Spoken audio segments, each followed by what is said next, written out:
A young man applied for a job at a large printing company. He passed the first interview and was going to meet the director for the final interview. The director saw his resume, and it was excellent. At the interview, the director asked, "Have you received a scholarship for school?" The young man replied, "No." "Was it your father who paid for your studies?" asked the director. "Yes," replied the young man. "Where does your father work?" asked the director. "My father is a blacksmith," replied the young man. The director asked the young man to show him his hands. He showed a pair of soft and perfect hands.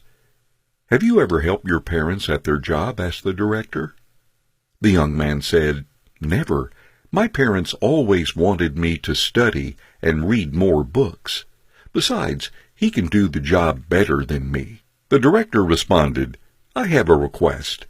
When you go home today, go and wash your father's hands, and then come to see me tomorrow morning." As the young man felt his chances of getting the job were high, he decided to agree with him. When he returned to his house, he asked his father if he would allow him to wash his hands. His father felt strange, yet happy, and showed his hands to his son. His son washed his hands slowly. It was the first time that he noticed that his father's hands were wrinkled and had many scars. Some bruises were so painful that his skin shuddered when he touched them. This was the first time that his son recognized what it meant for this pair of hands to work every day to be able to pay for his studies. The bruises on the hands were the price that his father paid for his son's education, his school activities, and his future. After cleaning his father's hands, the young man stood in silence and began to tidy and clean up the workshop. That night, the father and son talked for a long time. The next morning, the young man returned to the director's office. The director noticed the tears in the eyes of the young man as he asked, "Can you tell me what you did and what you learned yesterday at your house?" The young man replied, "I washed my father's hands, and when I finished, I stayed and cleaned his workshop. Now I appreciate and recognize that without my parents, I would not be who I am today.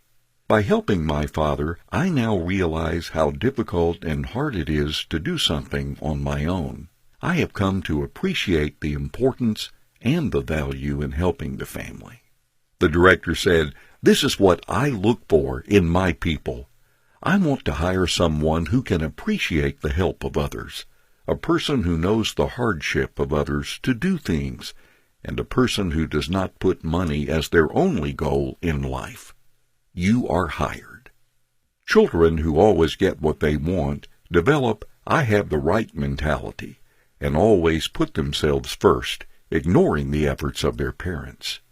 If we are this type of protective parent, are we really showing love, or are we destroying our children? These type of parents may feel that they're showing love to their children, but they are actually destroying them. It's great to give your children a great life, but when you're washing the floor or painting the wall, please let them experience that too. After eating, have them wash the dishes with their brothers and sisters. The most important thing is that your children learn to appreciate your efforts, to experience the difficulties, and to learn the ability to work with others to get things done.